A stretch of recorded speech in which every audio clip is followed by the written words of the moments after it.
공직자윤리위원회가 공개한 고위공직자 재산 내역입니다. 최상목 경제부총리는 지난해 미국 30년 만기 국채에 2억 원 가까이 투자했습니다. 우리나라 경제수장이 원화를 팔아 미국 채권을 사들인 겁니다. 투자 시점은 정확히 알려지지 않았습니다. 금리와 반대로 움직이는 채권 가격을 고려하면 지난해 미국 금리 인하 기대감에 투자한 것으로 풀이됩니다. 다만 환율을 방어해야 하는 경제부총리로서 미국채를 보유하는 것 자체가 부적절한 것 아니냐는 지적이 나옵니다. 최 부총리는 2년 전 국회 인사청문회 당시에도 대통령실 경제수석 시절 매입한 1억 7천만 원 상당의 미국채가 논란이 된 바 있습니다. 후보자가 이 상품으로 돈을 벌려면 환율도 올라가야 되고 금리 격차도 높아져야 되는 우리 경제가 나빠질수록 이득이 나는 상품이라는 거예요. 뭐 그렇게 이해하셨다면 부적절했다면 제가 뭐 그렇게 그 비판을 수용하겠습니다. 당시 해당 상품을 실제로 팔았는데 불과 1년도 지나지 않아 다시 미국채를 사들인 겁니다. 더불어민주당은 논평을 내고 최 부총리가 계엄 후 원달러 환율이 1,400원을 돌파하자 장관으로서 역할을 다하겠다고 말해놓고 뒤에선 미국 국채를 사들이며 원화 가치 하락에 베팅했다고 비판하며 매수 시점을 공개하라고 요구했습니다. 이와 관련해 최 부총리 측은 미국채 구입이 공직자윤리법 등에 어긋나는 게 아니어서 문제가 없다는 입장인 것으로 전해졌습니다. 국회 공직자윤리위원회가 오늘 공개한 2025년 국회의원 정기재산 목록. 이 목록에 담긴 국회의원들의 이색 자산들이 눈길을 끌고 있습니다. 이상식 민주당 의원은 배우자 명의로 이후한 화백의 작품을 포함해 15억여 원의 회화와 공예품을, 고동진 국민의힘 의원은 본인과 배우자 명의로 6천여만 원 상당의 서양화 4점을 신고했습니다. 삼성전자 출신인 고 의원은 이른바 슈퍼카로 불리는 2021년식 페라리도 소유하고 있고 강유정 민주당 의원 역시 2023년식 포르쉐 카이엔 쿠페를 갖고 있는 걸로 나타났습니다. 이색 자산은 국회의원이 되기 전 무슨 일을 했는지를 보여주기도 합니다. 가수 리아로 활동했던 김재원 조국혁신당 의원은 대표곡인 눈물 등 총 60곡을, 아나운서 출신 박성준 민주당 의원은 본인 저서 2권을 저작재산권으로 신고했습니다. 한편 배우자와 자녀 명의로 하프와 첼로를 신고한 경우도 있었습니다. 돈 많이들 벌었습니다. 아니, 현실감이 없기 때문에 네. 이제 그냥 일단은 보겠습니다. 네.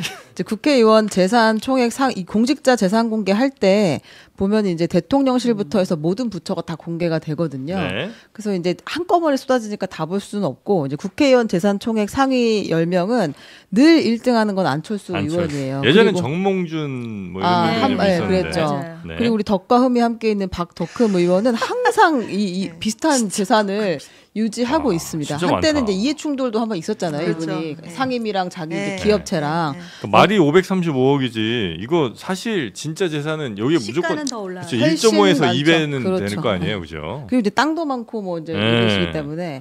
그러고 이제 박정 의원이 재산이 가장 많이 작년에 대비해서 늘어난 그런 의원인데요. 네. 원래 여기는 박정어학원 출신으로 본인 재산이 박정어학원. 많았던 분이잖아요. 네. 제 인상적으로 봤던 건 마포구 상암동 소재에 빌딩이 있대요, 이분이.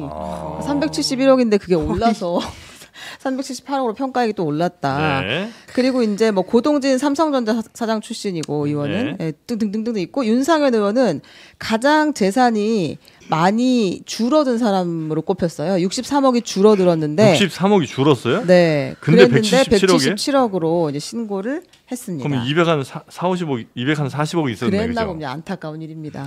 63억이나 줄어들다니. 뭐 했는데 63억을 까먹었대요? 그건 저도 모르겠어요. 아, 그래요? 배우자 명의 주식이 투자에 크게 실패했다. 뭐 이렇게 그랬는가 얘기가 아, 있더라고요. 국장이 투자하셨나 보다.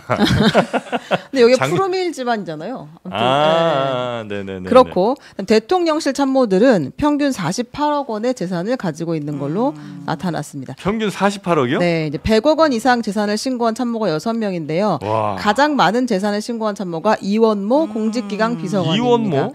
여기가 자생한방병원에 네. 살잖아요. 그 부인이 이제 네네. 공무원 아니었는데 그때 해외 순방에 전용기 납북할 같이 때, 타가지고 한번 이슈가 됐던 네네네. 네, 대통령이 아끼는 이제 그런 참모고, 예. 그리고 그리고 이제 김동조 국정기획비서관도 김건희 여사와 이제 친분이 있으면서 이 정부에 연설기획비서관으로 들어오기 시작해서 이제 국정기획비서관까지 가 있는 아니, 원래 돈 많은 분입니다. 연설기획비서관인데 어떻게 353억이에요? 아니 그러니까 돈이 많은데 연설기획비서관이 됐어요. 연설기획비서관 와서 많은 건 네, 아니고 그렇게는 안 돈이 됐고요. 많은데 연설기획비서관이 왔군요.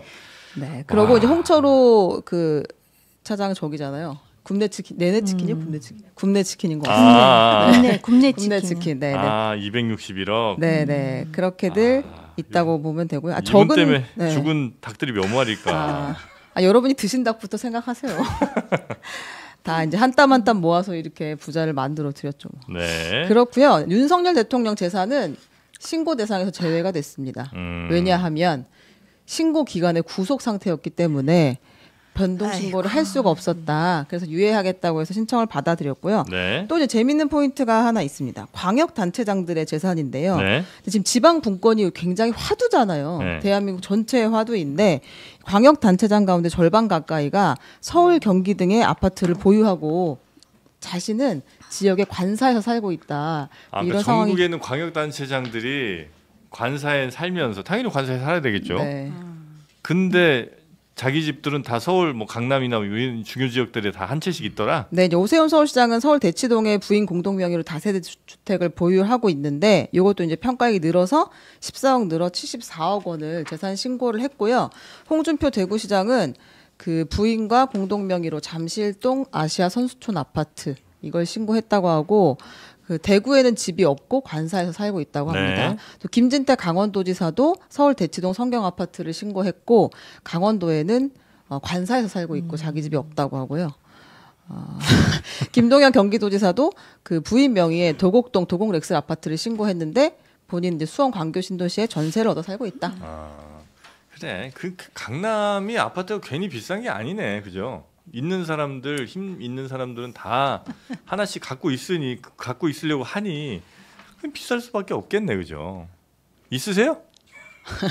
있으셔. 여기 보호합니다. 있네. 지켜드립니다. 네, 지켜드리겠습니다. 네. 아유. 플러스 가상자산을 갖고 있는 것 때문에 김남국 의원이 고생 엄청 했잖아요. 근데 지금 가상자산을 보유하고 있다고 신고한 국회의원이 52명이었고요, 이번에. 그리고 이제 우리 제일 처음 나왔던 박수민 의원 있죠. 후보 시절부터 막 나왔던 훈민정음 해례본 NFT를 신고했습니다. 훈민정음 해례본이 NFT가 있어요? 네, 그렇다고 하네요. 이분은 원래 부자잖아요. 그랬죠. 아마 비즈니스를 좀 했던 걸로 네. 알고 있는데 NFT를 또 갖고 있는 게 재산 신고가 됐군요. 옛날에 손혜원 의원은 그 나전칠기 이런 것도 막 신고하고 했었어요. 거기도 가치가 꽤 됐기 때문에. 그래요. 네. 자, 여튼 재산들 똑똑하신 분들이라 그런가 많이 있으신 것 같습니다. 네, 그냥 부러워만 하면 되겠죠. 뭐 특별히 뭐 탈세한 것도 아니고 하니까. 그렇죠. 뭐 정당하게 뭐 축적한 재산이라면 뭐라고 할 수는 없겠지만 네. 이제 뭐 소위 말해 상대적 박탈감을 느끼시는 분들 많으실 것 같고 특히 이제 지방 분권을 외치던 시도지사들이 이제 강남에 막 이렇게 서울 주요 지역의 아파트 턱턱 갖고 있는 모습은 설득이 안 되네. 그럼 지방 분권이 본인부터 지방 내려가기 싫어서 그렇게 다 하고 있는데. 그러니까요. 어떻게 지방 분권 얘기를 해요? 그러니까 말이 앞뒤가 안 맞는 거죠. 그리고 옛날 누가 그런 말씀 하셨거든요. 항상 이 공직자들 뭐 국회의원들 재산 공개가 될 때 이제 마치 그게 투자 지도 같다는 거예요. 맞습니다. 그거대로 투자하면 된다. 네, 근데 물론 이제 그거대로 투자하기엔 여기 갖고 계신 서울의 아파트 여기 다 너무 비싼 데기는 한데 네. 지금 뭐 여기 시도지사장들이 갖고 있다는 서울에 있는 아파트들도 다 이제 주요 지역이잖아요. 네, 이른바 똘똘한 한 채. 그렇게 말하는 지역들에 있는 아파트들인데 이걸 보면서 누가 그런 얘기 하더라고요. 뭐 정치 이런 거 아예 상관없으신 분들이 야 이거 보고 투자 지역 찍어주는 것 같다라고 말할 정도로 막 그런 주요 지역의 아파트를 갖고 있는 모습이 뭐 범죄나 이런 죄는 아니지만 네. 국민들 보시기에는 참 뭐 또 씁쓸하기도 하다. 그러면 제가 투자 지도를 우리가 아파트를 살 수는 없지만 주식은 살 수 있잖아요. 하나 찍어드리겠습니다. 심우정 검찰총장이 재산 총액이 121억 원인데요. 검찰총장인데? 네네. 뭐 이렇게 많아요? 검찰은 진짜 많아요. 재산이 정말 많기 때문에. 그러니까 검찰해서 그 돈을 벌지 못했을 거 아니에요. 그러니까 자꾸 이렇게 돈을 벌어서 부자가 됐다고 생각하시지 말고 네. 돈이 원래 있었을 수도 있고 그래요? 배우자가 있을 수도 있잖아요. 근데 이제 예금이 13억 원 늘었는데 아마 이제 가장 큰 지분은 아마 상속분이었던 것 같아요. 장인 사망으로 인한. 근데 여기 본인 증권 공개를 했는데 엔비디아 그다음에 알파벳 위장하시는구나. 클래스 A, 브로드컴, 마이크로스트래티지, 마이크로소프트, TSMC, 뭐 ADR 등등등 이렇게 이야기를 했습니다. 그러니까 해외주가 네. 올라가고 국내주가 네. 잘하시잖아요. 그러니까 이제 제가 보니까 윤상현 의원은 국장에 투자해서 60몇 억 날려먹었고, 위장하셨구나. 예, 거기는 국장에 투자한 게 아니라 예. 갖고 그 있는 거지 자기 자체 회사를. 롯데 집안에 그게 이제 가치가 줄어드는 거다. 그렇죠. 평가액이 네. 그럴 수 있겠네요. 네. 그리고 심우정 총장은 미국 주식 투자로 네, 부인이 크게 아주 벌었다. 투자를 잘 하셨다고 좋은데 합니다. 심우정 총장 얘가 나왔으니까 이거 진짜 한 말씀만 짧게만 드리면 지금 어제 이재명 대표 항소심 선고 나오자마자 한 2시간 반 만에 3시간도 안 돼가지고 검찰 바로 상고한다고 하더라고요. 아니 뭐 네. 상고한다 할 수 있어요. 그런데 대통령 구속 취소 결정에 대해서는 심우정 총장이 안 했잖아요. 네. 그 법리에 대해서는 인정할 수 없다, 불복하겠다라고 하면서 끝까지 항고하지 않는 모습 정말 크게 대비가 되고 그때 뭐 윤석열 대통령을 구속 기소할 때 네. 그때 뭐 검사장 회의 열고 막 그랬었잖아요. 예. 이거 상고할 때 그러면 이재명 대표의 사건도 중요 사건이면은 전국 검사장 회의 가나요? 아니면 이거 상고 기간이 7일이거든요. 네. 날로 계산하지 말고 시간으로 계산해봐야 되지 않을까? 뭐 여러 가지 생각이 좀 드네요. 네, 사람 따라 그렇게 다른 행동하지 말고 그렇죠. 동일하게 좀 해봐라, 이런 말씀이신 것 같습니다. 저는 하여튼 미장 투자 잘한 게 너무 부럽습니다. 심우정 총장. 와, 어떻게 이렇게 잘했을까? 정프로는 진짜 애국심이 강해서 자나깨나 국장만. 국장만. 저는 거의 국장이거든요. 거의 90% 이상 국장이에요. 오늘따라 이렇게 슬퍼 보이냐? 네, 작년에 많이 말아먹었습니다. 2차 전지 박살났습니다. 주로 이제 노동해가지고 자본소득을 네. 벌충하는 그런 스타일입니다. 네, 열심히 벌어서 주식 투자자분들께 다 나눠드리고 있어요. 그래서 주식 전문가가 돈을 못 벌어요.